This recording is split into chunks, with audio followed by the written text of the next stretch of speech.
Hi everybody, I'm Priya. I'm a plastic surgery doctor in the UK. I'm next on the series of Injections Made Perfect. I'm going to be talking to you about full-face augmentation, holistic approaches, doing a full assessment on my patient and taking you through all of my techniques. So hope to see you there.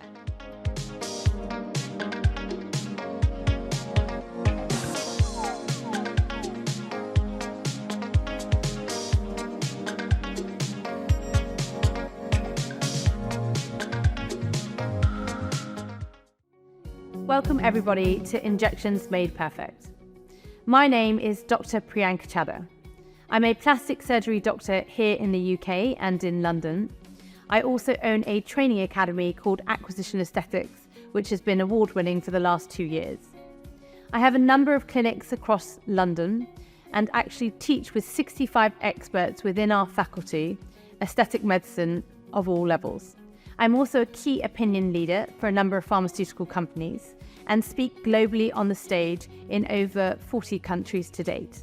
In addition to this, I really enjoy the academic side of plastic surgery and indeed aesthetic medicine, and I've published and presented over 200 papers in the subject.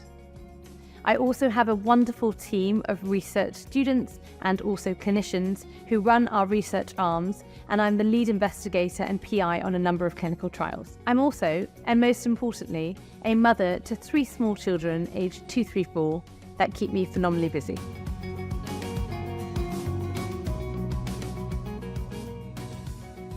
So I got into aesthetic medicine relatively organically. Of course, I was first in medical school and pursuing plastic surgery, which I knew from very early on, essentially second year of medical school, that was what I wanted to do. As I started progressing within medical school, I found a real niche for education and learning and training, developing courses. And I would do that on a small scale within medical school. And then of course that grew into the training academy that I now run. So much so that I did my master's in surgical education and training. So plastic surgery and aesthetic medicine go hand in hand. So it's no surprise to people that I'm indeed in aesthetic medicine. But what is a better question to ask perhaps is, how did I fall into plastic surgery? And that can be answered relatively simply for me in that, and I feel confident to say that now, but perhaps 15 years ago it was a bit more challenging. But if I didn't do plastic surgery, I actually probably would have done hair and makeup. And when you think about it, it's not that abstract from what we do within aesthetic medicine. It is the concept of rejuvenating someone, beautifying someone, giving them confidence back by having their external aesthetic appearance enhanced or changed through the use of hair and makeup. So actually, that I fell into medicine accidentally is there, but perhaps that I pursued plastic surgery and aesthetic medicine was no accident. In regards to the journey thereafter, and perhaps who's inspired me or how I've evolved and why I've evolved, I actually do like to change up the boundaries if I can, and I must confess they're not your traditional answers. So, in regards to who inspired me, in fact, within aesthetic medicine and plastic surgery, I have some brilliant, fantastic mentors.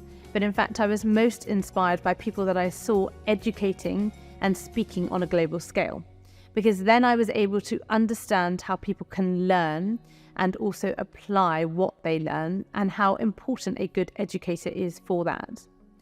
Aesthetic medicine is still a very isolating industry, especially here in the UK. We don't have a collegiate approach to it, and in fact, you're pretty isolated as a practitioner. And so it was really important to me to try and bring people together for the learning, because that's how I accelerated my learning. So in fact, it was born from an issue and a problem within the industry. I couldn't get better because nobody wanted to share. I couldn't learn more because all I could learn was perhaps on global stages, which at that time in the infancy of my career, I couldn't even access. We didn't have all of these wonderful series or videos or access to Instagram. I don't look that old, but even in my day, we didn't have them. So actually, I found it really frustrating that I couldn't learn and grow. So again, that's where it all developed from, to push the boundaries to be able to provide that. And I learned from some brilliant peers, but most of them in fact were globally and abroad, but they really taught me how to undertake aesthetic medicine. But actually, if the truth be told for this wonderful series, I'll let you know a little secret, which is actually that Although I loved hair and makeup, and I do indeed still, that's no secret, the person that's probably inspired me most, who I can now talk about, is Beyonce.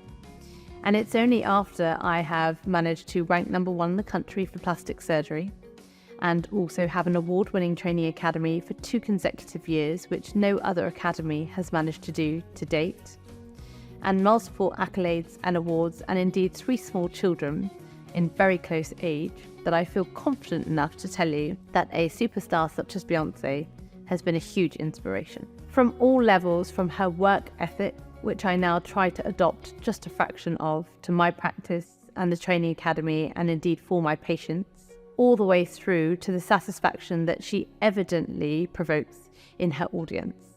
She is quite a remarkable woman in regards to the balance that she has found between her work, her personal life, her children, and indeed running a successful, probably multi-million record-selling business. And in fact, whereas I don't have that, just adopting a few of the attributes that she has ensured that I get best patient outcomes.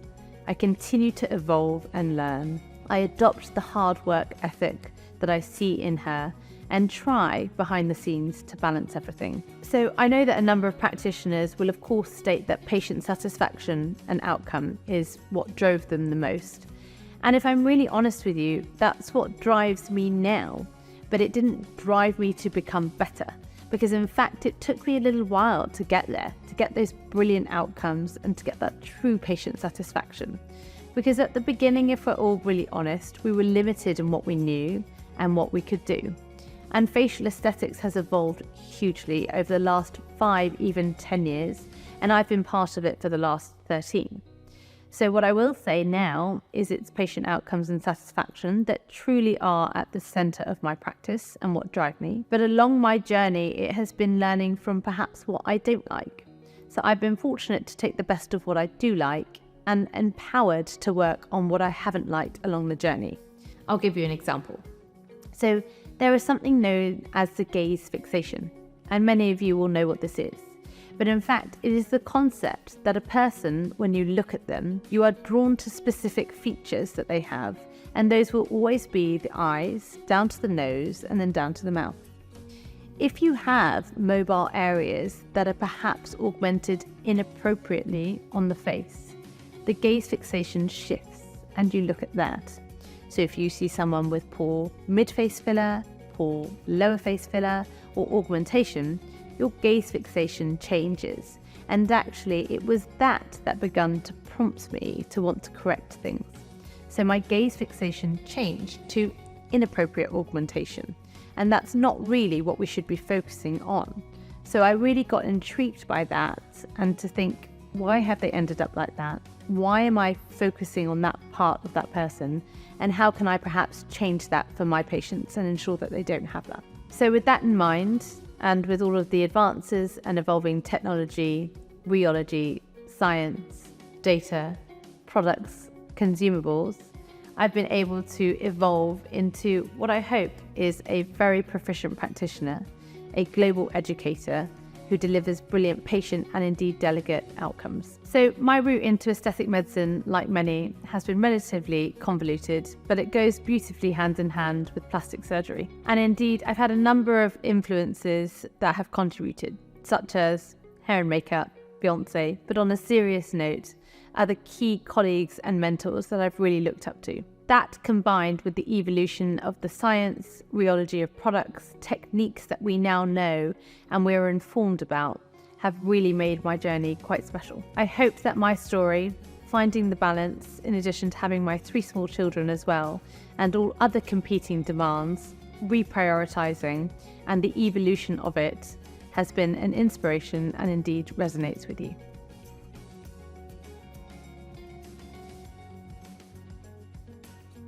Hasn't beauty evolved over the years? Before, we would anecdotally say, she's beautiful, he's handsome. But now that aesthetic medicine has become a science and a field on its own, we're looking for ways to quantify that as scientists and practitioners. And what's really interesting is we have a number of ways of trying to, but it's really difficult. And you have to ask your question, why is it so hard?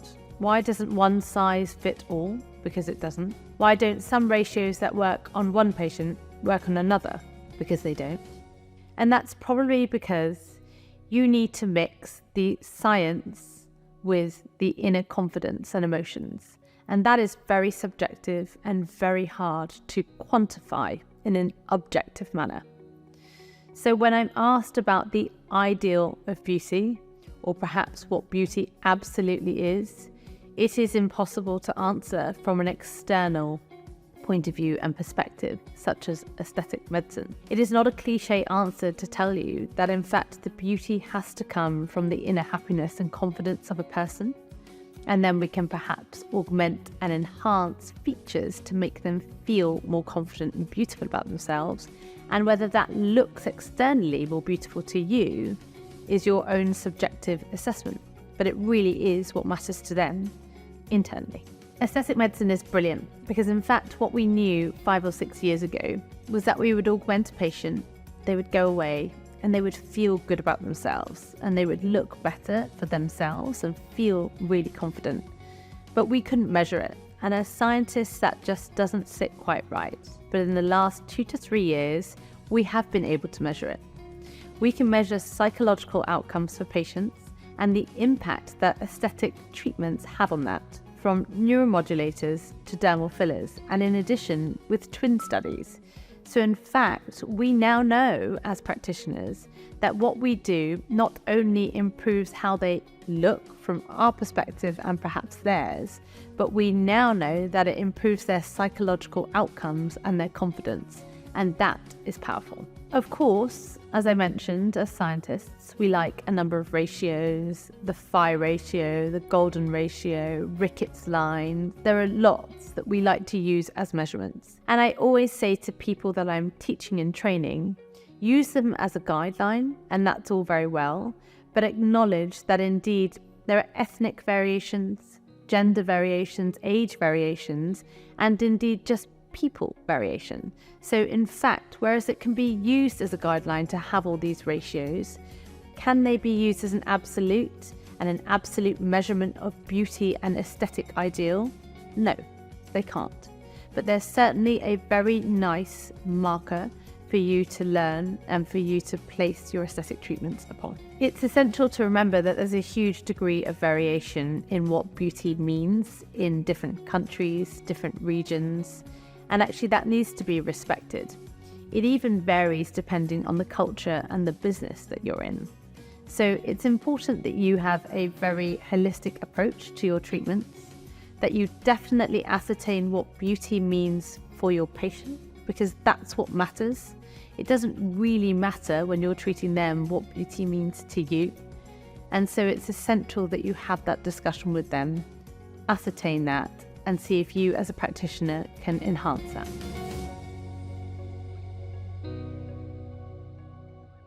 Treatment philosophy is a really interesting concept. And actually how I've developed that has been an evolving, relatively dynamic process. I think I've identified what my treatment philosophy is with my patients, and that's certainly natural looking results, but it's also satisfaction. And I know that and I see that when they look in the mirror for the first time after I've undertaken a treatment. I'm there to enhance their confidence, and if I can do that, then generally my treatment philosophy is centered around it. I've developed a lot from my personal experience and from the growth and learning that I have been fortunate enough to do. Now, we have a relatively unique situation here in the UK, whereby our aesthetic market is very poorly regulated. And so what that has meant is that we haven't had particular indications of particular products or very strict guidelines with what we can do. So I've been fortunate enough to be able to learn on the go and from experience. And I've taken the parts that I like and I've kept them and enhanced, and the parts that didn't work, perhaps of my treatments, I've disregarded. My treatment philosophy has certainly changed in regards to what I give weight to within the entire process. Beforehand, I would say my consultation was probably about 30 to 40%, and actual treatment was probably about 60%. That's completely flipped now. Now, my philosophy is surrounding the patient, centralizing the holistic approach, and indeed my consultation and assessment takes up easily over 50 to 60% of the entire process and time.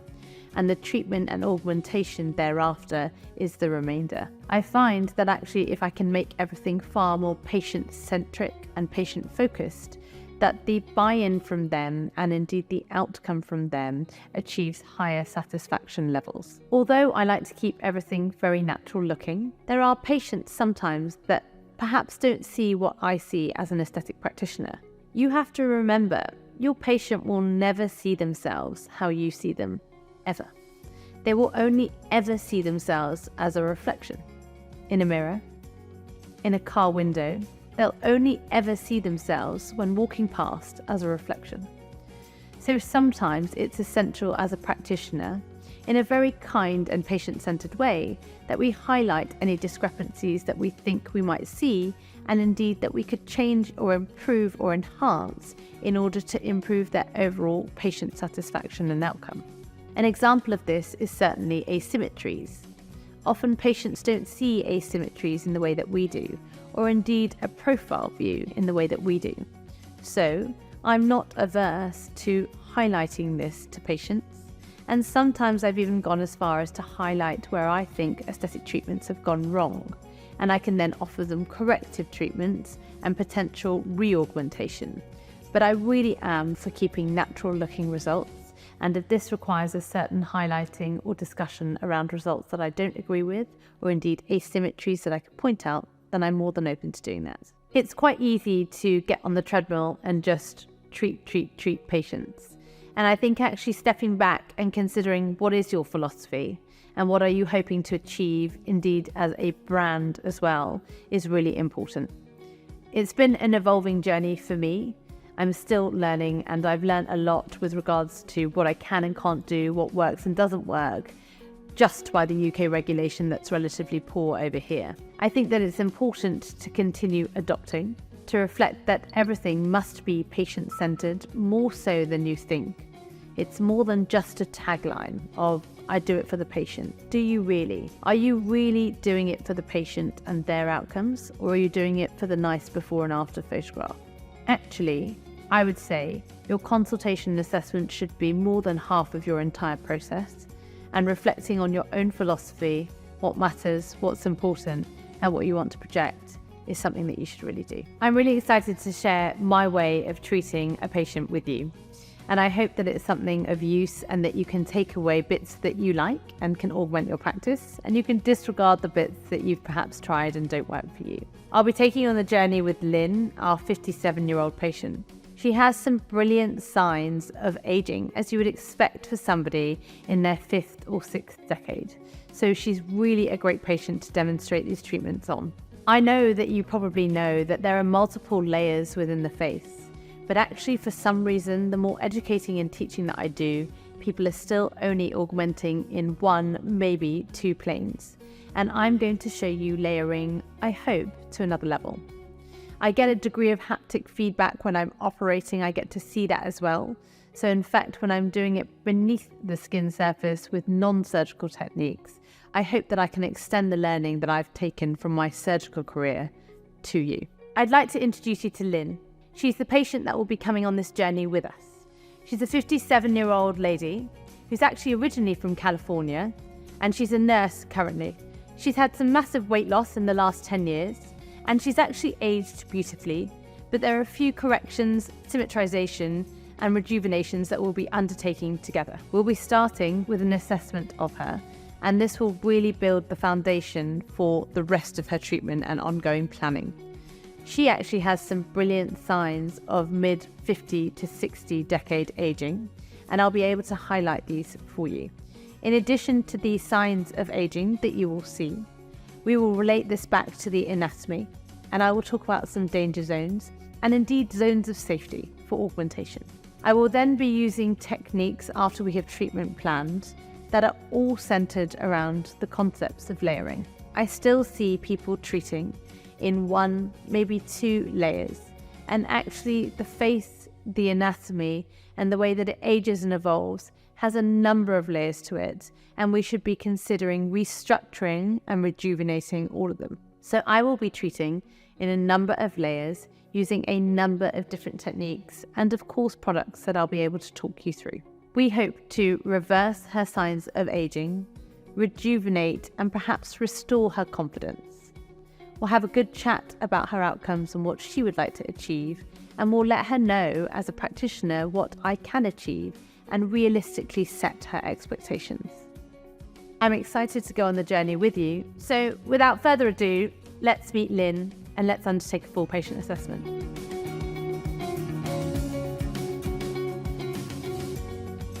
Let's introduce you to Lynn. Lynn is our wonderful patient today. She's 57 years old and works as a nurse.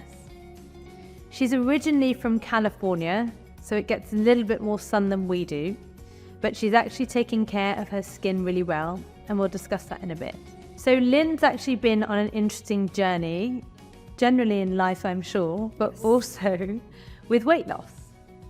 So a little while ago, perhaps just under a decade, you lost a significant amount of weight, didn't you? I did, indeed. And how much did you lose? About 30 pounds. Yeah.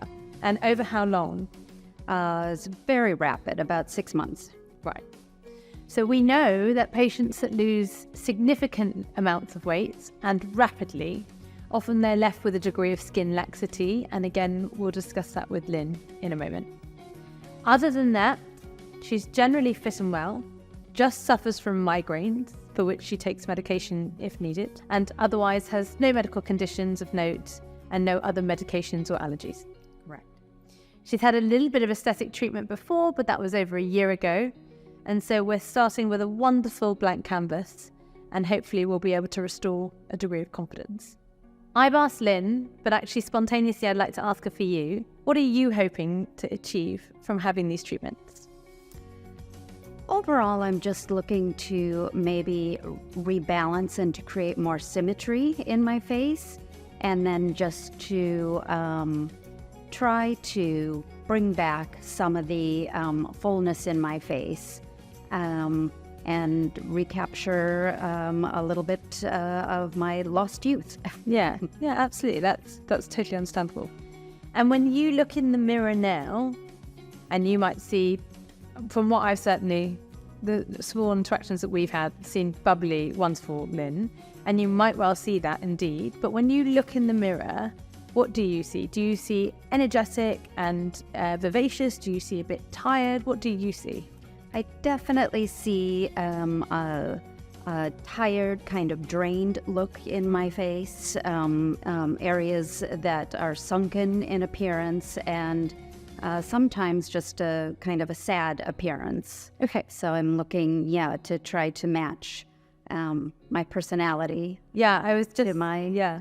So I was going to just come to that. Does that match who your friends and your family say that you exude as a person? Not at all. Yeah. So hopefully, yes, that's what will happen today, and I'm sure it will. Brilliant.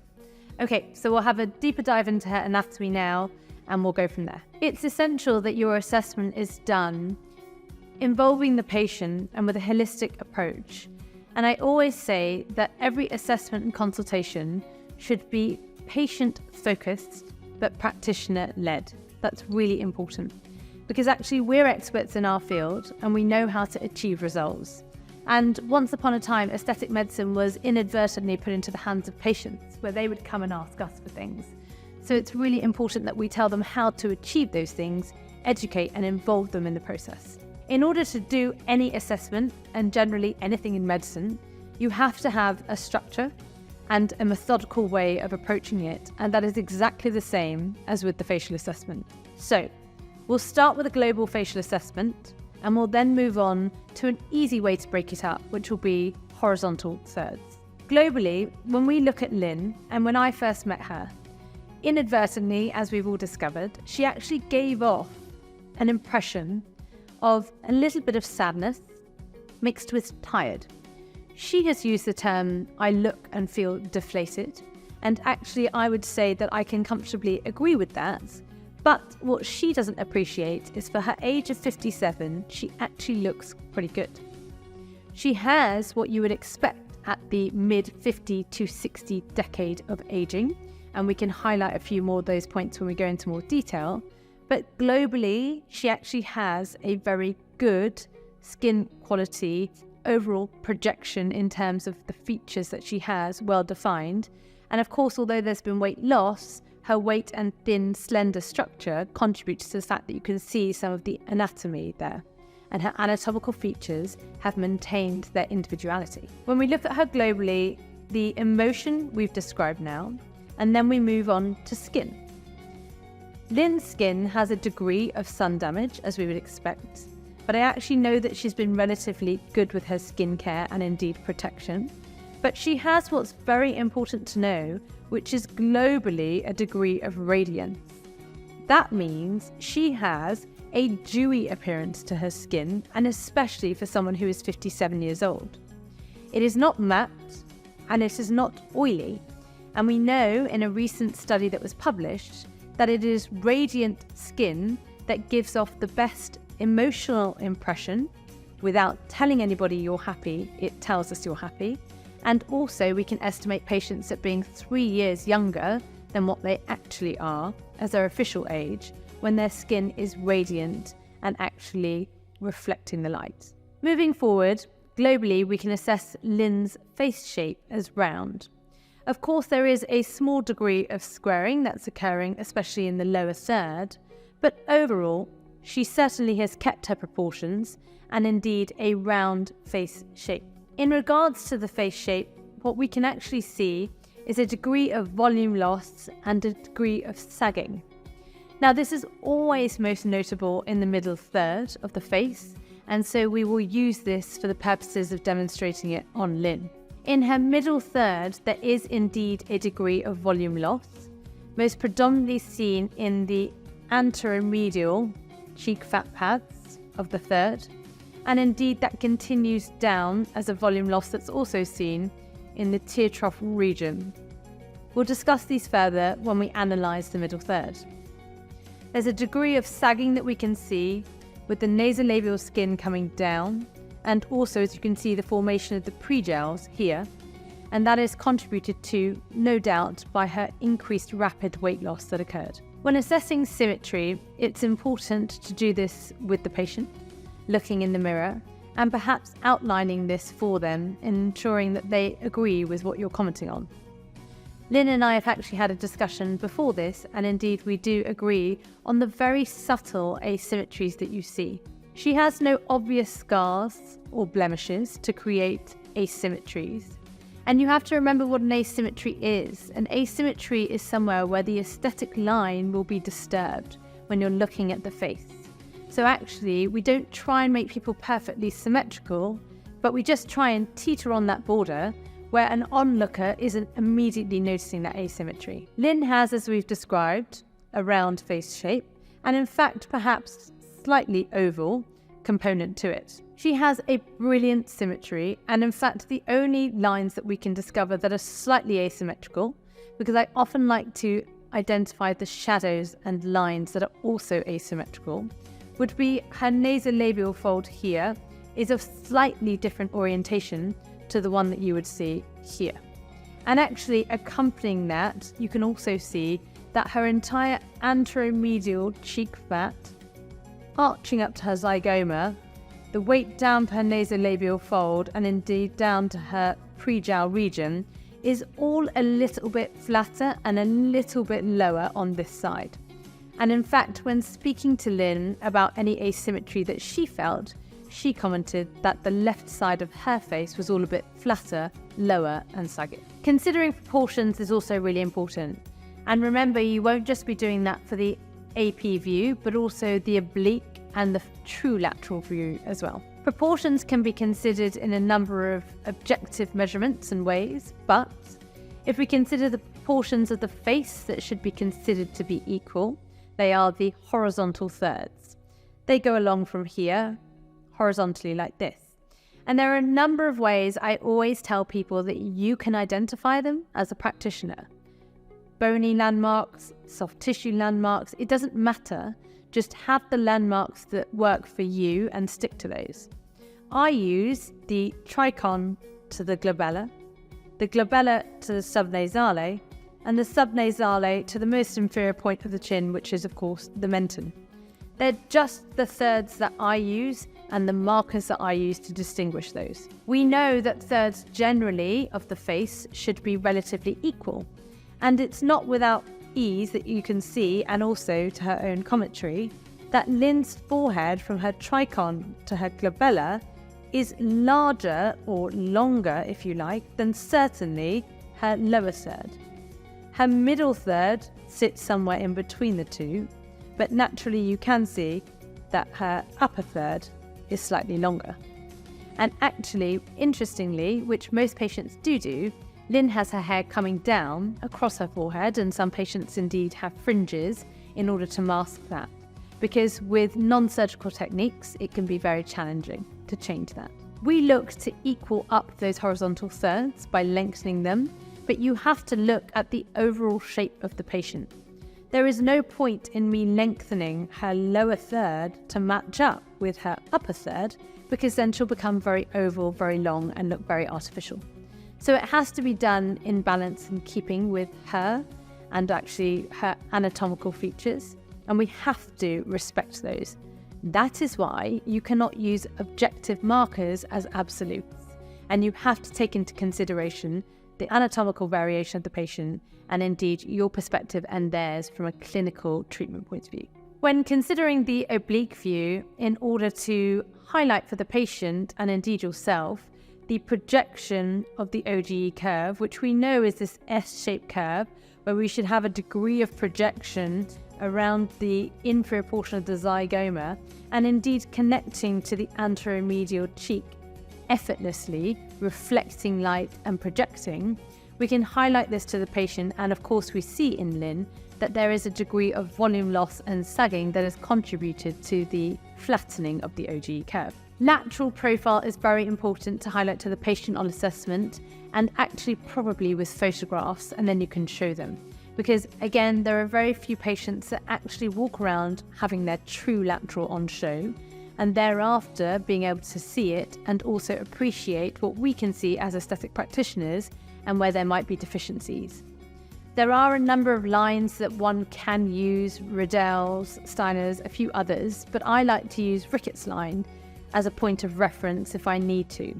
That is where there is an imaginary topographic line that is drawn from the tip of the nose to the most anterior projection of the chin. And we know that from that line we should have the upper and lower lip sitting 4 and 2 millimeters respectively posterior to that line, and indeed that the chin should project up to that line. We can see a slight deficit here in Lynn in regard to her anterior chin projection, and that's something that we can then consider. We've managed to undertake a full global assessment of our 57-year-old patient Lynn. We've done this using a very objective approach, but we've brought in the subjective analysis of our expertise and of course a patient-centered approach with Lynn, what she sees, what she wants. We've looked at her skin, her facial shape, her symmetry. We've looked at the ratios, very broadly speaking, and indeed used some objective markers and lines in order to assess it and perhaps explain it to her as well. We've also looked at the overall expression from Lynn and the emotion that she gives off, because we now know that this is so important. Some patients can't explain to you what they want, but they can certainly explain to you how they feel and what they see when they look in the mirror. And in fact, it's now within our armamentarium to be able to change that with our technique.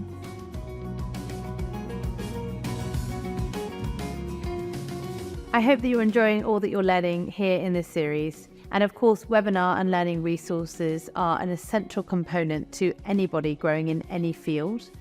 But actually, with aesthetic medicine and indeed most branches of medicine, you've got to have the hands-on training.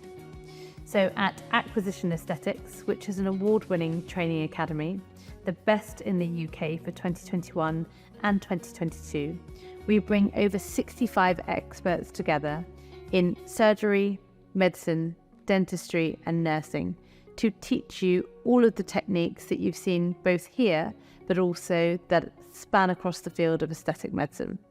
You'll be doing all of your practical training on live patients that we will take care of with products that you should be using in your clinics as well. There are online learning resources to complement your learning, everything from e-learning resources to webinars to diploma sessions, drop-in sessions, and complications masterclasses. We've probably got it all. So I would welcome you to Acquisition Aesthetics, get stuck in, hands-on training in a brilliant, safe learning environment from expert trainers.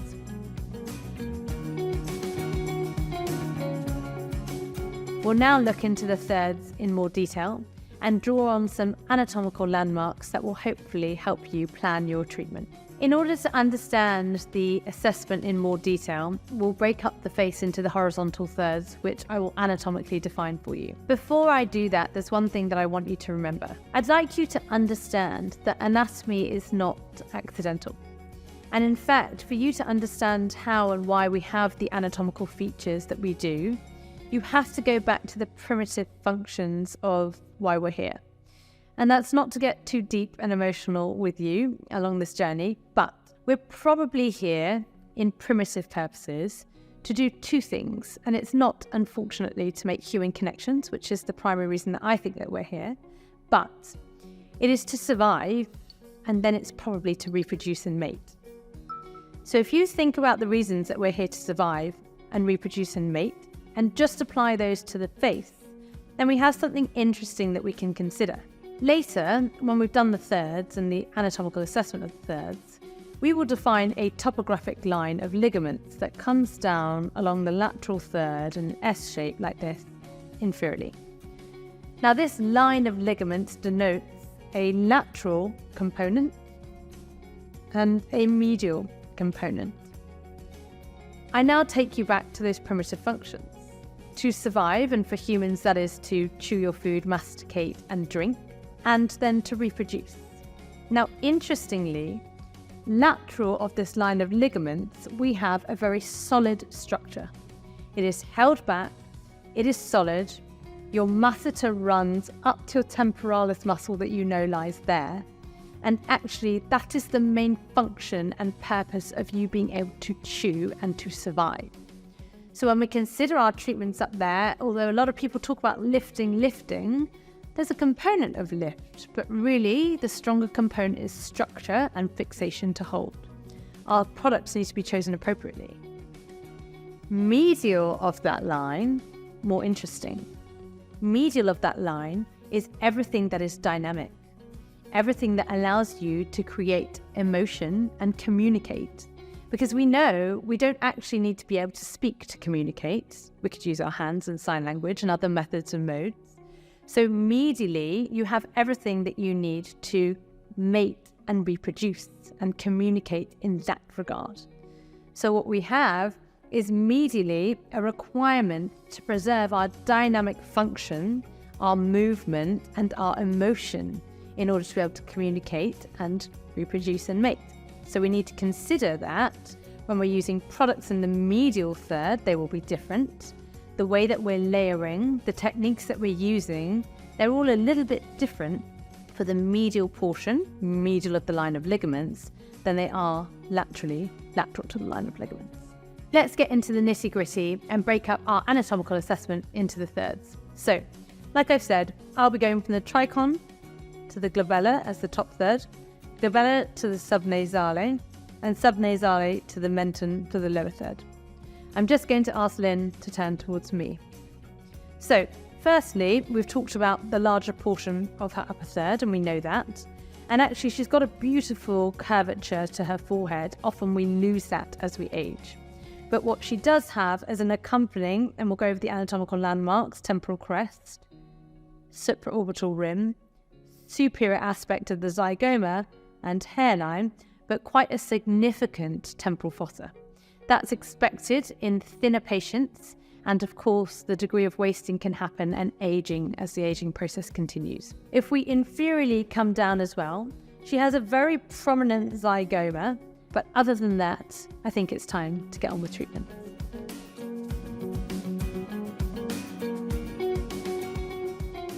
So now we've undertaken a full facial assessment of Lynn, we'll begin with our treatment.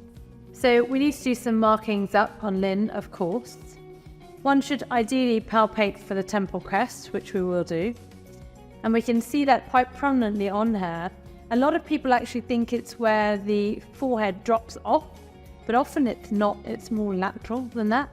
So you really need to palpate for the temporal crest and feel it for that fusion line. We'll be drawing on that fusion line. We have the hairline, of course, that's listed here. We then have the superior arch of the zygoma, and you know about 1 centimetre of it is your non-injection zone because of some important structures that run through there. And then you have your superior component, posterior border, your supraorbital rim, and that comes down to the zygomatic arch, but the superior aspect that you've drawn.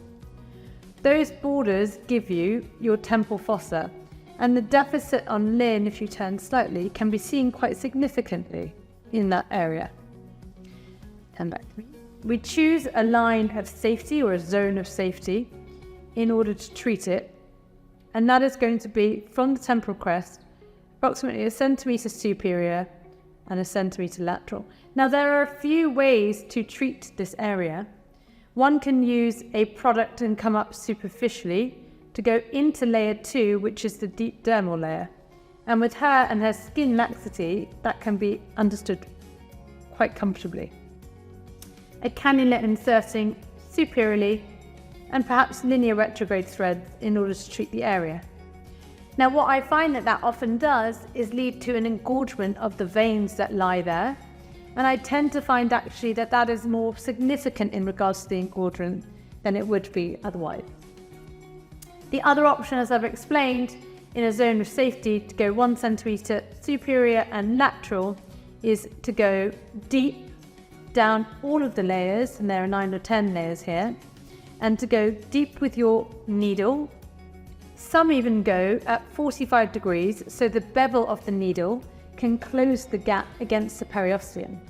But I go at 90 degrees, deep down underneath the muscle, and then inject in a slow manner whilst continuously talking to the patient, asking them to slightly open their mouth so as to relax the muscle that lies there and create less pain for them and discomfort. You then slowly see it filtering down as you inject. You will block the hairline with your finger. It cannot run superiorly the product because of the fusion line, and thus is forced to draw down into the temporal fossa itself. For this, we'll be using a product that has a beautiful integrating technology, because I'm going to be doing it in a deposition bolus. So I want it to integrate and spread. And I'll be using the TSK needles. And because in some patients, we know that this area can be quite deep, she's relatively thin, but in male patients, for example, the needles are brilliant to give you that length that you require. We'll be using a 27 gauge needle for it, and that means that the extrusion force, because the inner diameter is actually slightly larger than you find in other brands because the inner wall is so thin of that needle, it means the extrusion force for a relatively long, slow injection is quite comfortable for me as an injector. Let's start. So we've done our markings out on Lin, as you can see here. The temporal fusion line, the supraorbital rim continued down to the superior border of the zygomatic arch, and of course we've got the hairline. Now a few things to note. Firstly, there are some superficial veins around here that I just move out of the way if they're obstructing the point of where I want to inject. Alternatively, I can move my injection site by a millimetre here or there. Remember, your deep temporal artery lies within your temporalis muscle. So it's essential that you go deep to that and that you ensure that you don't feel fascia, but rather periosteum. There's a very subtle difference, but the needles can pick that up and the haptic feedback that you feel. So it's really important. Move your superficial vessels out of the way. Make sure with this technique, you're going to bypass the superficial temporal artery anyway, but you can palpate it. Remember, it comes from the hairline, so you might be feeling it posteriorly, but in fact, there are branches that are given off in the frontal as well that you can palpate or even see pulsating in those patients with Fitzpatrick 1 sort of 2. We're going to go in now at our injection site that I've already cleansed. I'm using Restylane Volume, which is a product from the OBT range, which is the Optimal Balance Technology range, because this will seamlessly integrate into her tissues over the next 2 weeks, and that's seen on histological analysis. It is a product that is brilliant for this type of deep periosteal work to give a degree of lift whilst remaining integrated. I'm going to block with my contralateral hand in her hairline, and another common mistake I find is people block too anteriorly. You want this to filter in and fill the entire deficit, and seamlessly you want it to grade into her hairline. Thus I would recommend that you block just within her hairline. Let's start. Okay, Lynn, so sharp scratch. I use my contralateral hand to stabilize on her zygoma. We go down sharp scratch 2-3 at 90 degrees, and I know with her and this 27 gauge needle that in fact we're going to reach the bone relatively early. So I aspirate and I continue to hold for up to 10 seconds because we know that continued aspiration can be positive even with a delay. I'm then continuing to stabilize, and as I'm beginning to inject, which is occurring now, I then take my contralateral hand and begin to block. And I let Lynn know I'm pressing on you. Just make sure you push back on me, just gently. And I ask her to open her mouth and be relaxed. And how's that, Lynn? I like to continue to talk to my patients throughout this injection and also an injection at the piriform fossa. How's that, Lynn? Perfect. Good. Any discomfort? None.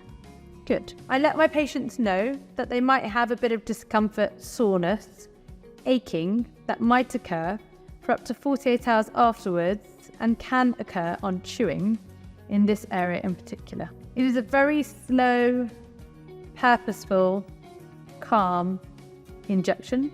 It is not rushed and you must take your time. How are you doing? Fine, thank you. Good. So in patients that don't have a heavy supraorbital skin, you can actually see a degree of eyebrow lift in this area, but she has quite a significant temporal fossa deficit that we have discussed, and therefore I rather imagine that this will just serve to begin to reduce that deficit, rather than acting as an eyebrow lift for the area. Now one needs to remove the needle slowly in this area, allow all of the fascial planes to seal up behind you, and make sure a little bit of a pressure is applied, but it doesn't need to be significant. It'll put you to sleep then. Well done. I feel nothing. Good. Nearly there. All of these products, of course, have lidocaine in them, and that's all very well for about halfway through, but actually it does provide a comfortable environment for the injecting. So we're all done. I'm coming out now. I like to pretend I'm literally coming through 10 layers. It's very slow. I can feel them sealing. And with any luck, if you do it slow enough and appropriately enough, you'll have no bruising. And there's no need to massage in this area. There's no need to start pressing things down. The product will integrate and improve within 2 weeks. And in fact, she's got very, very little vessel engorgement at all. I hope that you're enjoying all that you're learning here in this series. And if you want to learn anything more, then of course we have a training academy called Acquisition Aesthetics. From that, you can use our digital platform, e-learning videos, practical training library, and complement your learning with the hands-on practical training that you get with live patients. We have over 65 experts ready and waiting to teach you from our award-winning training academy in the UK. So contact us on contact@acquisitionaesthetics.co.uk, or really just Google us and you'll find all the details there. And we'll now talk about her medial third. The medial third for Lynn, because it's a bit easier for me, I'm going to include her eyes. Now remember, the eyes can either be the inferior part of the superior third or the superior part of the middle third. Really, when I'm teaching, I teach temples and tear troughs together as one section and area, but for the purposes of this video, we'll include it in the middle third. So the mid third of the face is defined from the glabella to the subnasale, and so I will include the eyes as I've described to you already. Let's have a look at just the infraorbital area first. You know that you have your tear trough ligament coming from the medial canthus inferiorly, and laterally you have your orbicularis retaining ligament, and these give rise to the tear trough deformity and indeed the palpebromailar groove if applicable. In addition to that, you might have festoons or malar mounds, and that is actually coming from the orbicularis retaining ligament. These ligaments are essential to know because they give the anatomical definition and reason as to why you see these facial features and aging. And in fact, what's also really important to know is that these are true osteocutaneous ligaments. We didn't know that before. We thought these ligaments became lax and they contributed to aging. That's not what happens. These ligaments are true, which means that they barely fatigue. And in fact, what it is the overlying structure, dermis and skin, and the underlying structure, bone, that change to cause a slight fatiguing of these ligaments and change in their architecture. But it's not the ligaments themselves, and that's really important. When we come down inferiorly around the entire mid-cheek region, and in fact inferiorly to the lower, but let's concentrate on the mid-cheek, we have superficial and deep fat compartments, as you know. It's essential not to combine them into one because actually they are different. And you know that there are 5 layers in the mid-face from the skin, superficial, schmaz, deep and bone in terms of the compartments, and these architecturally are different.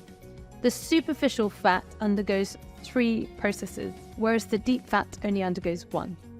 The superficial fat atrophies, redistributes, and indeed, we know now, hypertrophies in some areas where it becomes larger. And the deep fat, on the other hand, only atrophies. And it's important because there are studies that show that the superficial fat has a lower percentage loss as we age, but it has a greater surface area. So we have to augment both the superficial and deep fat pad in layers in order to synergize and improve results. The superficial fat pads that you see, which we'll define in a moment, are responsible for her animation and indeed for the contours that you see. And the deep fat pad is a structure that sits underneath as almost like a scaffold over the bone, and both have to be enhanced. As we come down more inferiorly, we also see here in the alar rim, the piriform fossa, naturally, as you know, going into the nasolabial fold. Now remember, the nasolabial fold is contributed to by many factors.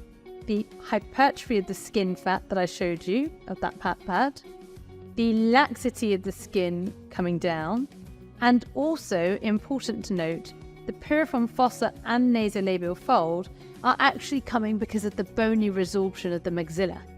The maxilla is protruding, and in fact, studies have shown that the places with the most bony resorption are the maxilla and then the infraorbital region. So it's no surprise that everything seems to be a bit more set back in this region, and indeed patients come saying, I see a large deficit there, because it's not only the skin and fat pads reorganizing, but actually the bone reorganizing to a greater level. So if we do a few more markings on Lynn to demonstrate the fat pads, if we go from her medial canthus, as you know, all the way inferiorly, we can see the tear trough. And in fact, let's continue that down as the mid-cheek groove where the facial vein lies. We can then also delineate the palpebromailar groove here. We can then continue with our markings from the oral commissure all the way up to the zygoma. And inferiorly, we can go from the lateral canthus down. And what this does is it delineates some of the portions of the fat pads for us. Now, remember, the medial souph and the lateral souph, I'm just going to hold for you, and the deep medial cheek fat pad are all deep to the muscles. That's at the intersection here. A few challenges with drawing on, but we got there in the end. So with the deep fat pads, medial soothe, lateral soothe, and the intersection of it all at the deep medial cheek fat pad identified, you can appreciate where you're going to augment your deep cheek fat pads. That's commonly done with needles down to periosteum. And then what you're going to do, if you smile for me, Lynn, is restore, relax, that superficial fat pad here that you see anteriorly to blend it into the lateral component of the zygoma in order to restore on 2 levels at the very least, and consider the layering that you're going to do. The piriform fossa, like I've discussed already, is contributed to a number of reasons, but actually the resorption of the maxilla.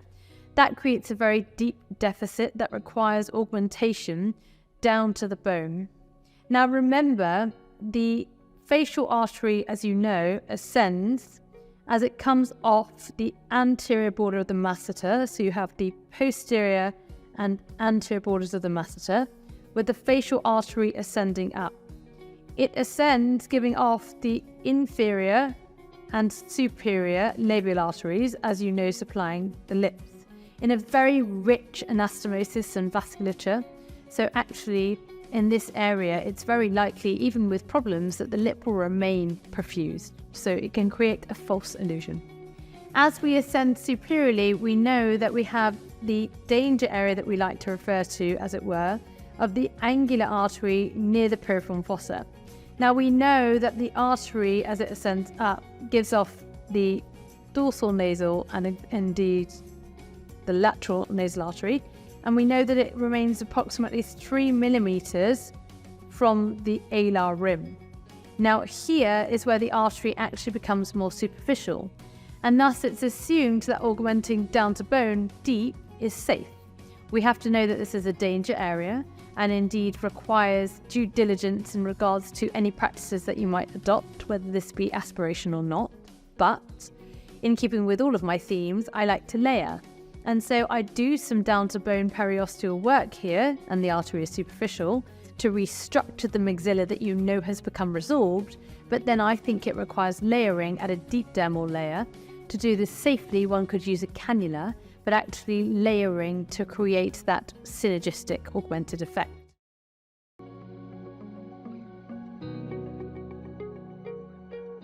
In order to treat the midface, I like to do it with some markings that remain on the patient, and I also do it in a multitude of layers.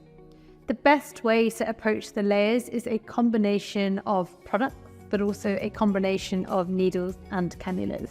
So in order to mark up the midface for Lynn, we'll use a few anatomical landmarks, and of course she'll be facing me because it's important that I have her directly in view. So turn towards me, Lynn. For my markings, I like to draw from the midface 1 centimetre lateral from the lateral canthus, inferiorly dropping down with what I like to call a medial twist, but essentially towards the prejowl area. I then like to draw from the superior alar rim, just 2 millimeters lower, to the mid-tragal point as my horizontal.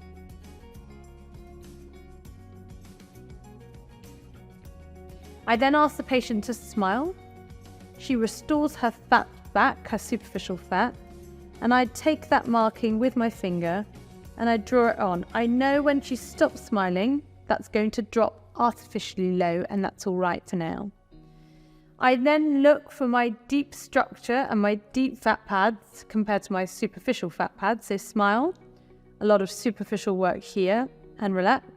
And our deeper fat pads are going up as well. I then put my markings on when I restore her fat, where I would look to see with a high G' product a restoration of volume loss. Now what this will do, mid-cheek augmentation is going to have 2 purposes. The first is to, of course, give her that flattening anteromedially and lack of animation that she has back, that rejuvenation, which we can see when she smiles and relax. We're going to restore that. The second is the mid-cheek restoration for the tear trough. By restoring the mid-cheek upper aspect of the mid-cheek on both a deep and superficial layer, what we will do is reduce the deficit in the tear trough region. That will eventually mean that we will require less product in the tear trough area, and we know from a number of reasons that that is really important. The less product in the tear trough, the less complications. And I don't necessarily mean vascular occlusion, tyndall, edema, lymphatic damage, etc. In fact, a reduction in the product there has been shown clinically and scientifically to be beneficial for the patient. So that's what we'll serve to do in these two areas. The other thing that Lynn has that I want to highlight is the very early onset of a malar mound, and it's really important that our product placement doesn't affect this or indeed accentuate it in any way. So we're looking to blend things in and not enhance this malar mound. Direct injection in the malar mound would not only make it look larger, but because of hydrophilic products, it will cause a degree of edema and worsen it. So it's really important with festoons and malar mounds that you don't try and correct them by direct injection. For Lynn's mid-face, we'll be using a number of techniques for layering. We will be augmenting the deep fat pads down to bone, and for that, of course, we'll need needles, because that way we can tell from the haptic feedback whereabouts we are and when we hit the periosteum. I will be using the 27 gauge needles for that from TSK. I'll then be augmenting the anteromedial fat pads and indeed superficial fat pads to blend, and I'll be using a number of cannulas for that, but most probably the 25 gauge 50mm cannula from TSK. My rationale for this gauge of cannula, 25 gauge, will vary from 22 to 25 gauge depending on the patient's skin and whether I think that the skin and the deep dermal layer will be suitable for something slightly more flexible and forgiving, such as 25 gauge, or indeed something stiffer and a bit more purposeful, such as 22 gauge. The 22 gauge cannulas are certainly a little stiffer, so I prefer to use them in patients that have a good dermis and are often a bit younger because of that dermal quality that's sustained. In terms of the length of cannula, it varies, but really my preference is always to use a 50mm because I know that I can access a large surface area, often from one insertion point. If patients have a longer face or indeed wider or indeed are male, because they're often wider, I tend to use this 50mm.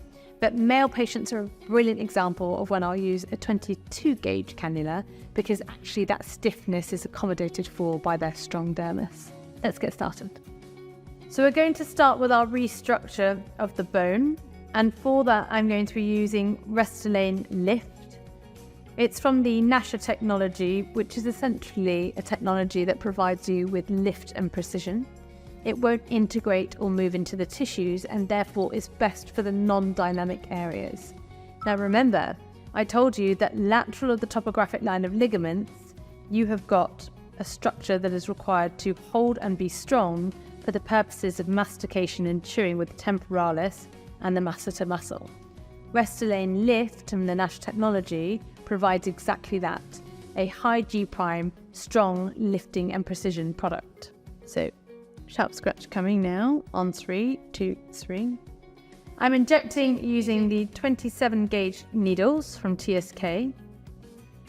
Again, as previously explained, I've now touched her bone and aspirated. This gives me a great extrusion force that is comfortable for me as a clinician, and that's really important. We often underestimate the ergonomics as clinicians. So we're just restructuring down to bone. I often provide a shelf with my contralateral hand and allow the product to settle before continuing. Sharp scratch. I'm on the bone, aspirating. Now it's often said lateral of the mid-cheek groove, which is what we are now. There are very few vessels of note and it's quite safe, but I've aspirated many a time in this area and had a positive aspiration. So I know that the rule of thumb varies and people have differing opinions, but my opinion is always to aspirate in this area, in any area actually.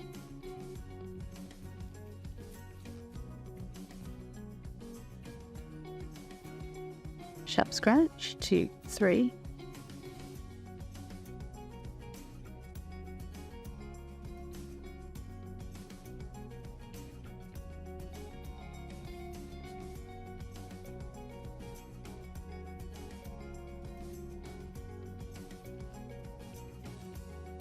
Stand up for me. 10, please. 8, all right, yes.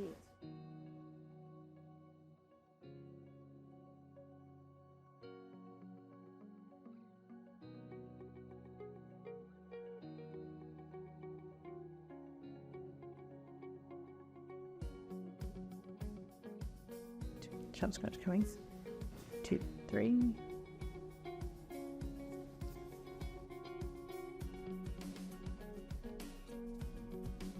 I often have a lot of people when I come this medial wondering if it's a problem for the infraorbital foramen.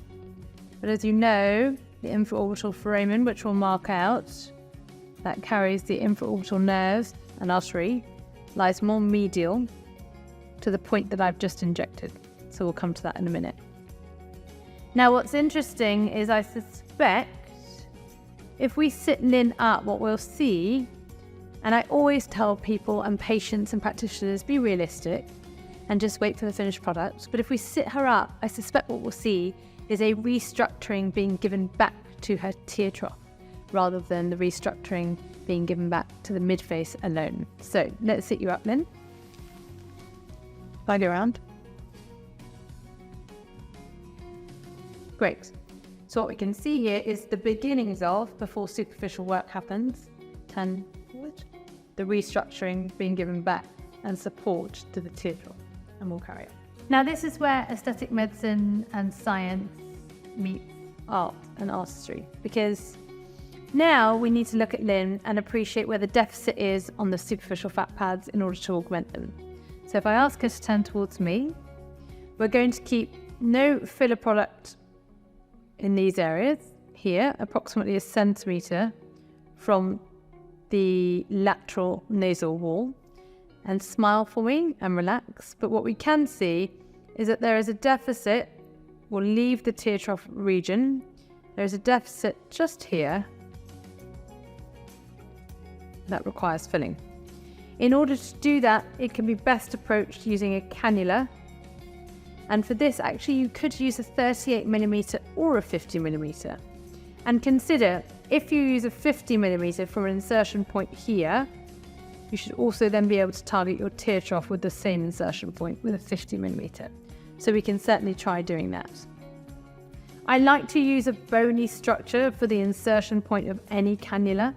So in fact, I'm going to go a little bit higher rather than just the soft tissue structure alone. I'm going to use her zygoma. So let's get on with that.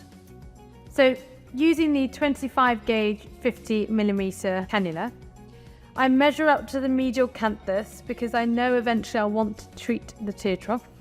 And I always slightly overshoot because it's always better to have too much length than too little with the cannula. You must always be able to treat the site and then slightly overshoot to define your insertion point. So I know using the 50mm that I can target her entire area and also her superficial fat pad through one insertion point. So sharp scratch coming. So I insert, ensure I have no flashback, just get through the dermis, and that's all. You needn't go any deeper because the cannula will do the work for you. Ensure that your cannula is primed, and I'm using Restylane volume here, and always have to hand the gauze because it either doesn't bleed at all or bleeds significantly. Try not to disturb the tissue, and then just insert and glide in. Now remember, we're going to the superficial fat pads, so you don't want to go all the way down to bone at 90 degrees, but rather in, and if you feel a small pop, you might well have gone through the smaz to the deep fat pads. So actually, try and feel just gliding. Now if I lift my cannula up, with it comes a degree of superficial fat, but I'm not in the deep fat pad, otherwise you wouldn't be able to see just even that vague shape. So I'm now going to block where I don't want any filler to go. And if I could, I'd block the supraorbital as well, but I can actually see and feel that. And in linear retrograde threads, slowly, I'm going to augment where we've marked out.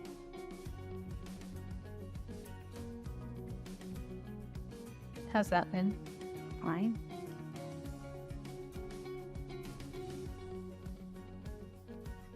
Now, it's difficult to tell you the degree of volume and how much, because actually what you want to do is see this lifting in real time. So I would just do it by your aesthetic eye rather than an absolute amount of product.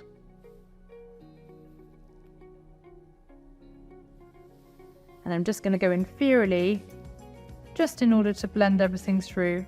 And if you have any difficulty, you can just wiggle it with a bit more control. But generally speaking, these cannulas glide beautifully, actually. Well done.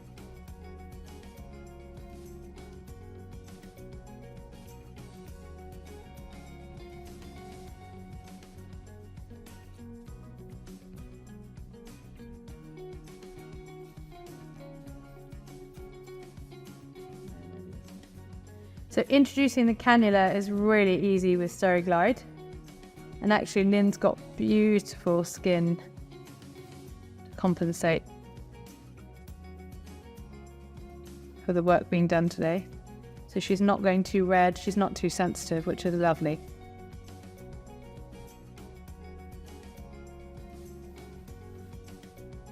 Now you don't want to go too superior at all, because remember, the product that you're using for the mid-cheek augmentation is generally quite hydrophilic, whereas the product that you use for tear trough will not be. So you really want to make sure you have your boundaries and you don't go beyond them. What I can see is that we've got the anteromedial cheek forming. She has a very strong zygoma that I haven't augmented, but what I don't see from the aesthetic eye is a blend of the cheek now created with the rest of her. So in fact, what I need to do is create a little bit more of a blend of the anteromedial cheek here, and definitely a little bit of a blend here with the cannula of the zygomatic arch that she has inferiorly. So I'm going to get rid of this hollow that she has here and see if we can seamlessly blend the entire thing into one cheek. Again, measuring the 50mm cannula, I don't just go up to the area that I want to inject, I overshoot very slightly to make sure it will be long enough. And then find a common insertion point, which will be here, sharp scratch Lynn. Just through the dermis as explained previously. And again, be armed with your gauze. Remove your cannula. And sometimes when it doesn't bleed at all, I like to create a little bleb for myself so when I come back. And these really do effortlessly glide. Now here, there's always a little bit of a tug as you come through this tissue, and that's very, very common. And sometimes I find that the twisting motion can help with that. So, and often, if you've got too much resistance, don't keep pushing, just open up the planes with the tiniest amount of filler, and without fail, always, you'll then be able to glide naturally through. So we're just trying to harmonize up these areas.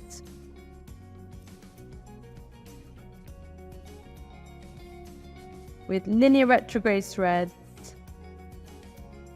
of a product that will be integrated into the tissues in this clay.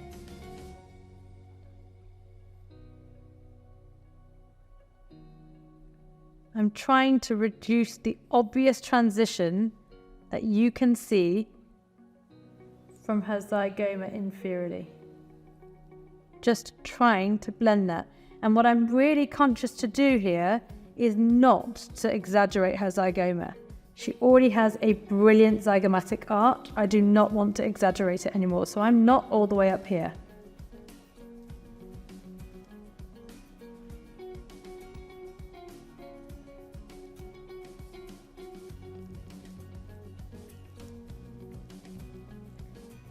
But I am all the way here, so it's essential that you overshoot.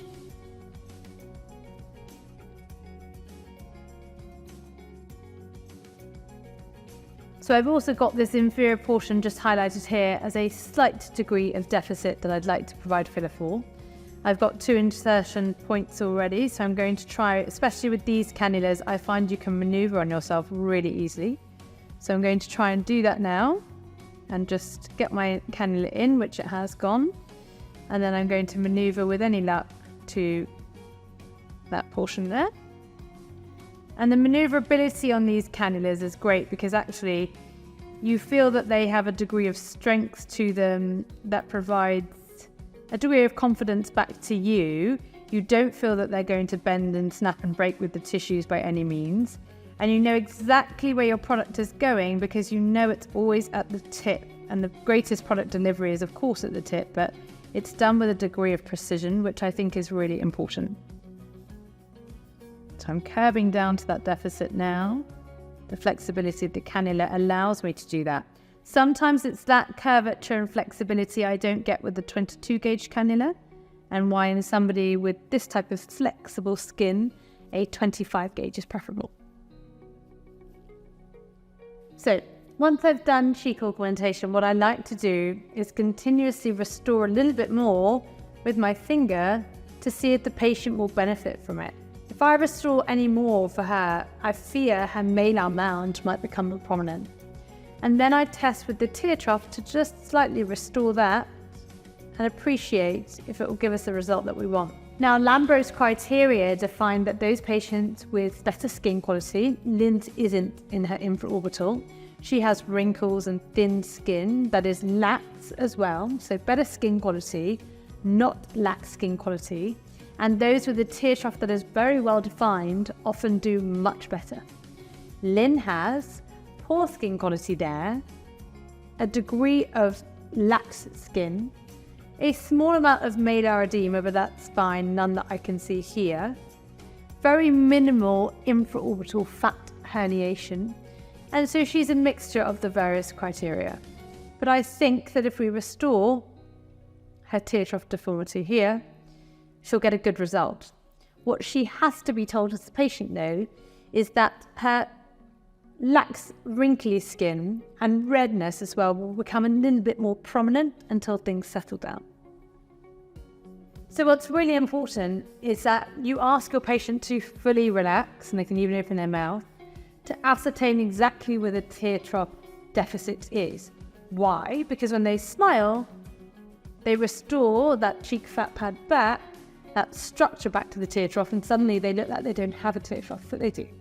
So fully relax me. As you can see, if I mark from the medial canthus inferiorly, I've just marked inferior to the tear trough deficit. Now remember, laterally, we have the palpebomalar groove. So I'm going to be using a cannular insertion point here, and I'm going to be augmenting the medial tear trough. And remember, medial of the mid-pupillary line, the tear trough has got 3 layers: skin, muscle, and bone. But lateral of the mid-pupillary line, the palpebomalar groove has got 5 layers because the fat pads come into play. So I will be using a cannular insertion point from here, and I'll be using the TSK 27 gauge 50mm cannula.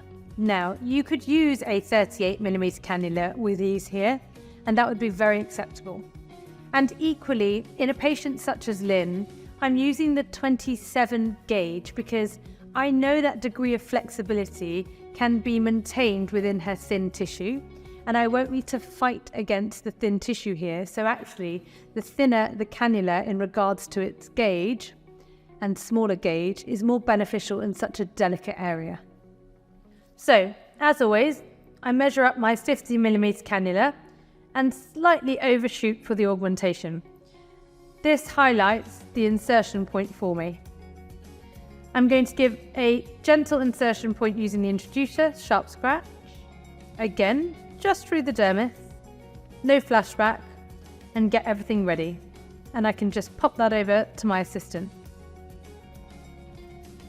Again, if the tissue is undisrupted, the gliding of the cannula is relatively seamless. Now, remember, I have an advantage having operated in this area, but what I can tell you is that the skin here is very delicate, and in addition to that, the orbicularis oculi muscle is really very thin. You should have very, very little resistance in this area. And what I do with the cannula is very small placements, as you can see, of the product. Now I'm using Restylane Eye Light, a product particularly intended for this area. Nasha technology, so there's a lifting capacity, and it is not too hydrophilic. And quite frankly, in my opinion, this gives a result that is absolutely exceptional for this indication. In regards to safety in this area, because I know it's a topic that people do discuss frequently, with the cannulas, you're relatively safe either way. But what you have to be cautious of course, is any degree of trauma that you might do inadvertently by pushing the cannula through any ligaments, or perhaps if you're bouncing off the infraorbital foramen, if you've gone a bit inferiorly. But generally, from safety perspective, both are appropriate. And I believe that that's anecdotal and not scientifically based, but to my knowledge, both are appropriate. What you get though is a degree of flexibility with this cannula, and in my opinion, in such a delicate area, the 27 gauge can be superior to the 25 gauge cannula simply because of how delicate the tissue is there. Right, we're going to sit Lynn up because I do 70% of my tear trough with the patient lying down while gravity is acting, and I do 30% and refinements when the patient is sat up. So let's sit you up. With Lynn sat up now, we can still see there's a small deficit. I often ask the patient to close their eyes as I approach with the cannula, because sometimes they think that that's a needle coming towards them, they can flinch. And if you find that the cannula doesn't insert completely, as it's not here, which is fine, I lie the patient back down, allow the tissues to restore to the position that we've done the introducer in, and then I sit the patient back up with me with the cannula in. We do it slowly, so up you come, Lynn, and we do it together, and I never have a problem with any of my patients to do that. Now that I've got the cannula in, I need Lynn to open her eyes and look straight ahead, and for us to begin to augment this together. How are you doing, Lynn? So she has to remain fully relaxed. She's learnt to open her mouth for that, so that's great. And I have used a really small amount of this product, and that is because we gave restoration back to the mid-cheek. We re-scaffolded that tear trough deficit. Now remember, the tear trough ligament is adhered to the bone, so you cannot get underneath it. So my recommendation is that you don't try. There was an old school thought once where we could, but we cannot.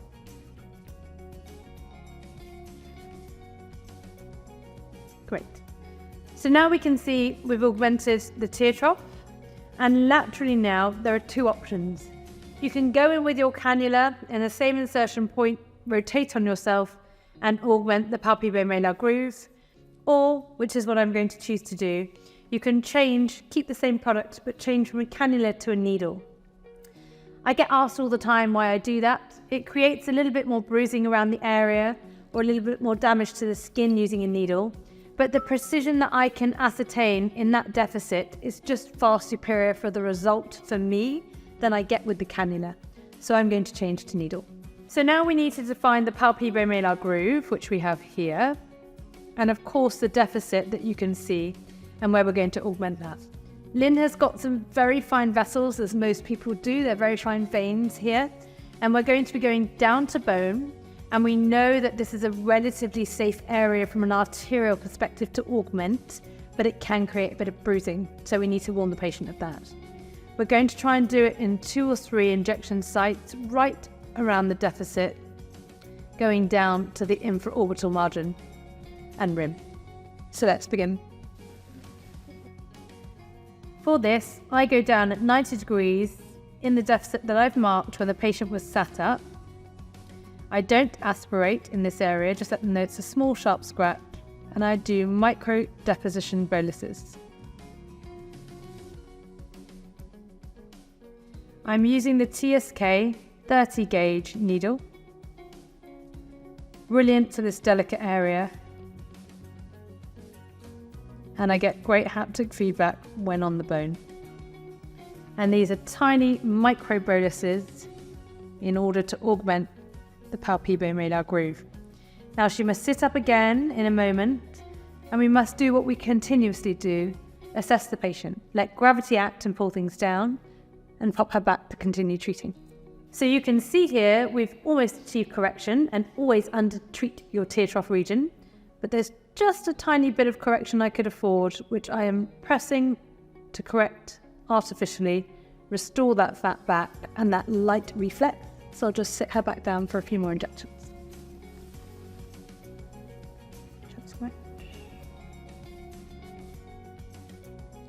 It's important that you hip bone here. And ideally, you don't use a very hydrophilic product.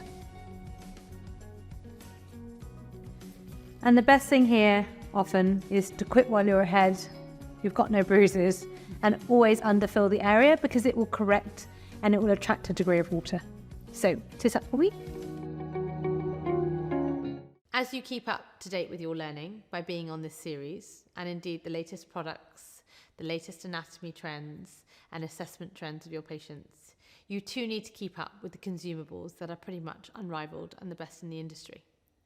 I have used a fair few number of needles and cannulas from different brands, and in fact what I genuinely have today in my clinic and also in my training academy, running over 140 training courses per year, are TSK.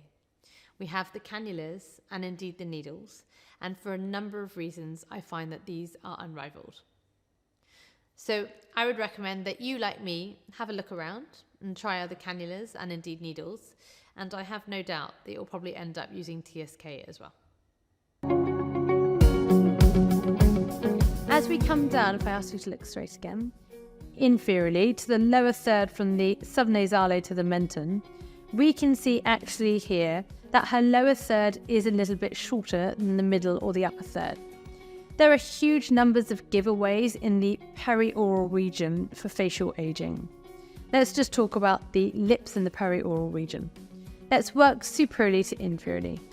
What you see is a lengthening of the upper lip skin, obliteration of the philtral columns, which once were obliquely placed are now relatively flat, barcoding and etching of the skin both inferiorly and superiorly, which is simply the collapse of the structures of the skin, causing the skin to collapse upon itself and feel unsupported, and a few other changes. The heaviness that we've described from the piriform fossa and around the nasolabial fold extending down. And then we move to the lips. The lip ratio has to be considered both in the lower third, the lip ratio, but also of the upper lip to the lower lip ratio. When considering your lower third, it is common practice to assume that from the alar rim to the commissure will make up 1/3 of the lower third, and from the oral commissure to the most inferior portion of the menton, it makes up 2/3 of the lower third. You can see here that Lynn's is relatively equal, 50-50. And in fact, that is probably because her entire lower third is a little bit shorter, and with a little bit of lengthening of her chin, we can change that. In addition, focusing around the lips and perioral, we see the inversion of the upper lip, so we can commonly evert that using dermal fillers. We see a lack of hydration, most predominantly in the lips, and there are a number of reasons for that, and the cellular type is a bit different as well. We see obliteration of the vermilion border, although Lynn's is relatively still well defined, if I'm honest. We also see, from the profile view, which you can see, a lack of projection of both the upper and lower lip traditionally, but Lynn's lower lip is relatively well projected still and has maintained that. Inferiorly, we can see Lynn is activating her mentalis. Just open your mouth slightly. which can be automatically relaxed when she opens her mouth and close. So she's activating that, creating dimpling, rolling up of the soft tissue, and also there's a labiomental crease that is beginning to form, which we can try and improve as well. And that will all come with the lengthening of her chin to rejuvenate and enhance those thirds and balance out. So now we've done the anterior cheek, filtered into the lateral zygoma and blended, the tear trough as well. We're going to focus on the piriform fossa, the nasolabial fold, and of course the chin. We'll also have a look at Lynn's lips and lip ratio, and we'll do that last. So the piriform fossa is defined as you see, which is the point that sits towards the alar rim because of the protrusion of the maxilla. And often a deep piriform fossa needs to be augmented in multiple layers, but actually with the lifting that we have created, Lynn's piriform fossa deficit has reduced. So I think we'll be able to go down to bone with a deposition bolus. I'll explain how we do that first. For the piriform fossa, the maxilla is protruding, but what we can do is go down to bone at a 45-degree angle, and it must be beveled down to be able to close off that gap with the angle of the maxilla. We have to aspirate in this area even though we think that the vessels lie more superficially. And again, similar to the temple region, I continuously talk to the patient. It's a slow, purposeful injection, and I take my time. I always let the patient know with products that have got lidocaine in, like Restylane Lift, which is what we'll be using, their top lip and indeed teeth might go a little bit numb. If we come down and filter inferiorly, we have the nasolabial fold, and actually Lynn's just require a degree of hydration. A cannula is brilliant for doing that if you need to add a layer on top of the deposition bolus at the piriform fossa, deep dermal to the piriform fossa. When you don't need to add that layer and ascend superiorly, I tend to use a needle for precision, and I find that that works quite well. So we'll be using a needle in this area. As you know, the vessels run up tortuously and come up superiorly into the alar rim. So if you're using a needle, you must ensure that you aspirate in the nasolabial fold. If we come inferiorly, you can see that Lynn has a heaviness here contributing to her prejowl area and her marionette line here. So it's almost the beginnings of a downturned corner of the mouth, and there's a lack of continuity here between her jawline, prejowl and chin. That is not harmonized for Lynn. And so what we'll try and do is harmonize that for her. We'll do that using a series of layering techniques, deep bolus deposition, and deep dermal techniques as well, to create the structure back to the bone and deep dermally to recreate a bit of hydration to the tissue. In regards to Lynn's chin, neuromodulators to the mentalis might be beneficial. But what we do want to do, certainly, open very slightly, is lengthen her chin to rejuvenate her and anteriorly project her chin, if you look all the way over that way, in order to profile harmonize her from Ricketts line, which is what we were discussing beforehand. We're going to do that in 2 layers, centrally and just off the centers, deposition boluses down to bone. And then I'm going to restructure this fat pad using a cannula, inserting and not crossing the midline actually to the superficial fat with a product that will integrate in and is a bit softer to maintain that dynamic movement. So let's begin.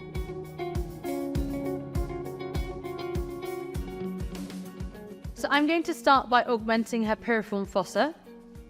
I'm going to do this sharp scratch by inserting my needle, bevel down to close the gap. 45 degrees, I let them know it's a bit of an odd sensation, that's very normal. Hitting the bone quite early.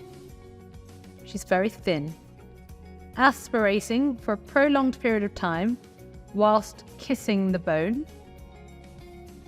And then a slow, purposeful injection that I continue to talk to them through. How's that, Lynn? Good. I'm using the TSK 27 gauge needle, and the extrusion force on this product, which is Restylane Lift, is extremely comfortable. Remember, this product is from the natural range and gives a degree of precision and must be purposefully placed. Now, the piriform fossa is one of the only areas that I over-treat because it is dynamic, and that means that actually in 2 weeks' time, when everything settles down, the movement over the top of it will compensate for the over-treatment. In the tear troughs, you under-treat because, of course, the product is hydrophilic occasionally. So you want that to continue to correct. Whereas here, we know that these mobile tissues will collapse back over the product. And in fact, because it's so dynamic in terms of your animation, you can often look a little bit under-corrected at the end of 2 weeks. So we offer a slight overcorrection now. So we've corrected the piriform fossa, and now I'm going to chase it down, just a little bit of hydration to the nasolabial fold. So a couple of sharp scratches. Now remember, in this area, you must aspirate. And I go very slowly, and you can see I feather up to ensure that my depth is appropriate. And these are really purposeful injections. And I actually do a fanning injection just for the first one. And it is a little bit uncomfortable for them because of the depth that you're at with the nerve endings.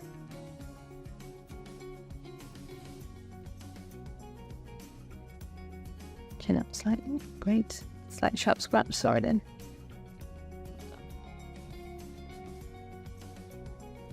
So I'm now using a softer integrated product just for hydration. But that still has a degree of lifting capacity. Using a TSK 27 gauge needle. We're going to use the same product here as we are for the marionette lines, just to hydrate that skin. Another great option for these areas is skin boosters.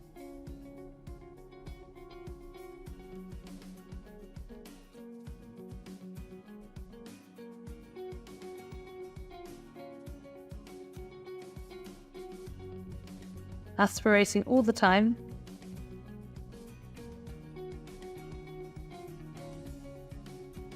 Purposeful placement.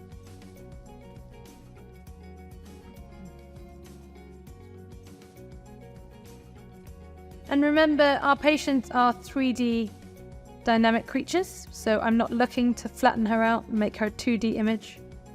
I'm just looking to rehydrate some of her skin here and go from there. Great. Sit up for me.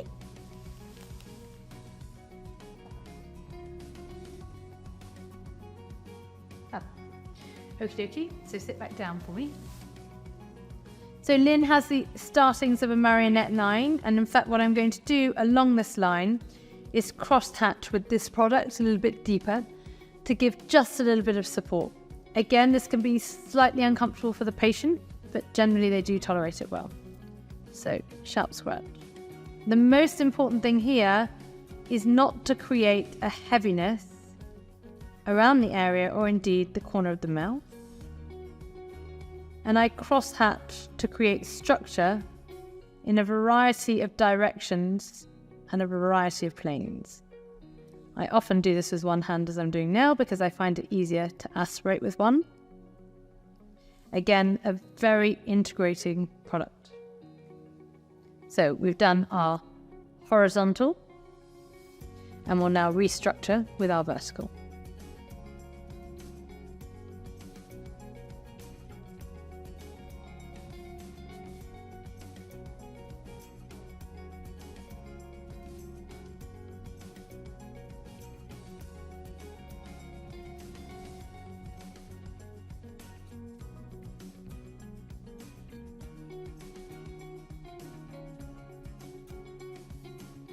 I'm very careful with the depth that I achieve, and I do this slowly, because if you go too deep, you won't see the product, and too superficial in this area, and you'll see too much.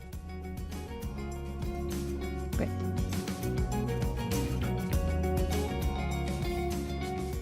As you keep up to date with your learning by being on this series, and indeed the latest products, the latest anatomy trends and assessment trends of your patients, you too need to keep up with the consumables that are pretty much unrivaled and the best in the industry. I have used a fair few number of needles and cannulas from different brands, and in fact what I genuinely have today in my clinic and also in my training academy, running over 140 training courses per year, are TSK. We have the cannulas and indeed the needles, and for a number of reasons I find that these are unrivaled. So I would recommend that you, like me, have a look around and try other cannulas and indeed needles, and I have no doubt that you'll end up using TSK as well.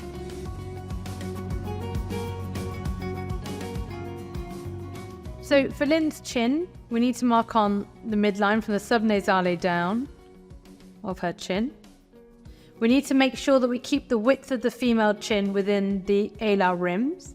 It goes a little bit wider for males. And indeed that we restructure it, and remember we're going to augment this side, but we restructure it anteriorly for projection and also inferiorly. She also has a submental crease here that we're going to just slightly correct to elongate. So I'm going to do that with deposition boluses down to the bone.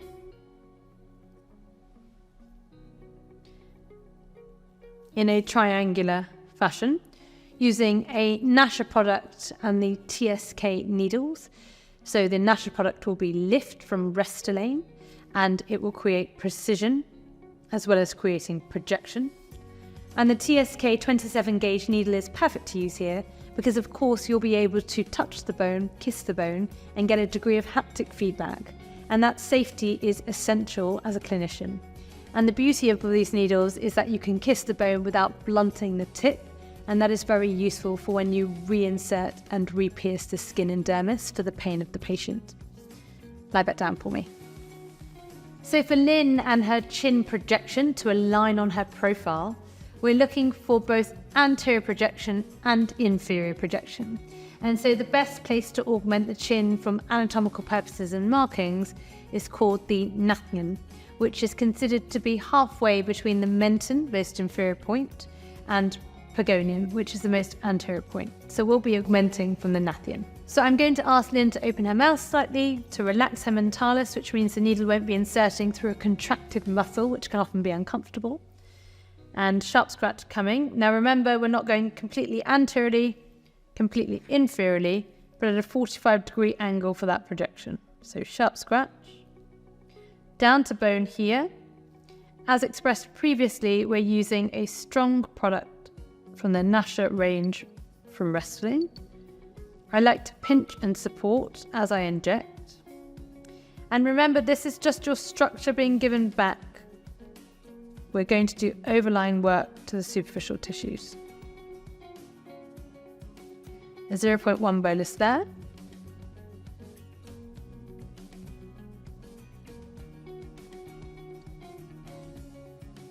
Aspirate as always.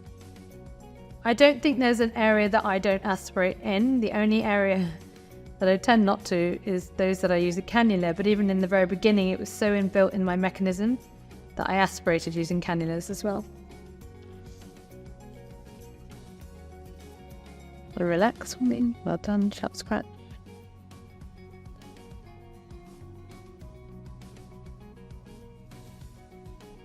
And by pinching the tissues, you mould exactly where you want it to go. And we can continue now with the superficial work. I'm going to insert the cannula to access the chin. I don't go beyond the midline and a lateral point. Now remember, just under the lateral aspect of the lower lip and by the modiolus, patients hate any weight. So make sure you're not depositing any filler there at all. Let's do a small injection point. Well done.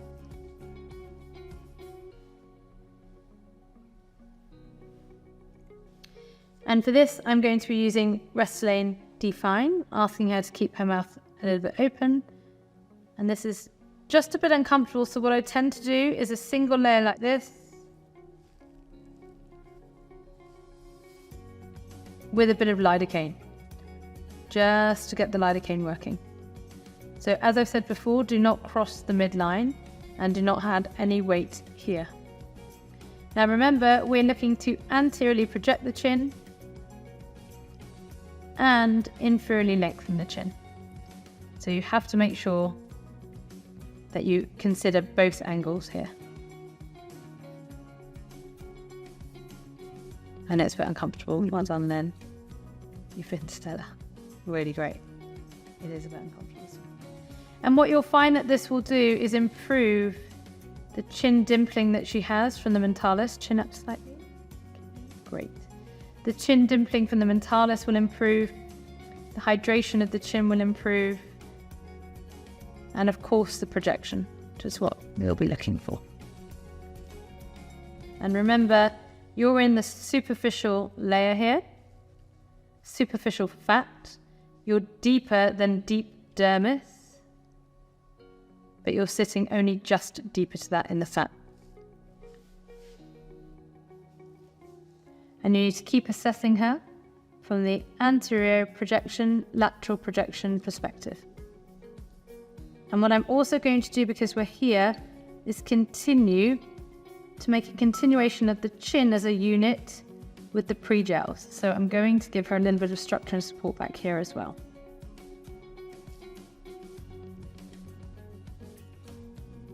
And because you're superficial, your product will carry a long way.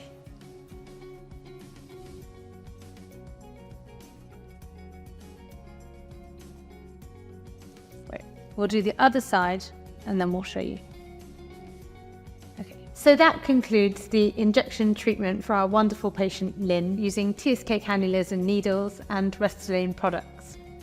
We've done a full patient assessment and treatment planning. And in regards to the actual treatment itself, we've undertaken treatment from the superior third to her temple fossa using a one-shot technique with slow injections. Coming down more inferiorly to the mid-third, we've restructured the cheek in a number of layers using both needle and cannula and different products for both the lifting lateral component and for the animation that we've wanted to preserve in the anterior medial component. We've also ensured that we have restructured her piriform fossa that has some regression from the bone, and then rehydrated her nasolabial and marionette lines using cross-hatching techniques, which gives us a degree of layering. In addition to that, on our wonderful patient Lynn, we've undertaken tear trough treatment using both cannula for the medial tear trough and needle injections for the palpebrae groove on the lateral aspect. I hope that you've enjoyed the teaching that you've seen and the techniques, and also that you will see in her pre and post photo that it's not only her that's rejuvenated, but also the emotion that she exudes and the global appearance of Lynn. And I have to take a moment to say thank you to her for being an absolutely brilliant patient. You were really wonderful. My pleasure. So thank you so much. So thank you as well to you for watching. My name is Dr Priya Chadha and I'm in London with a training academy called Acquisition Aesthetics. We'd love to see you there, and also as part of this series, I hope to catch you again next time. We've undertaken a full facial rejuvenation of our wonderful patient Lynn, and I'm so glad that you joined us on the journey for the Injections Made Perfect series. We use the TSK cannulas throughout and some of my own personal techniques that I've learned over the years. If you'd like to learn more, you can head to Acquisition Aesthetics Training Academy based here in London, and you can learn all of the techniques that you've seen today.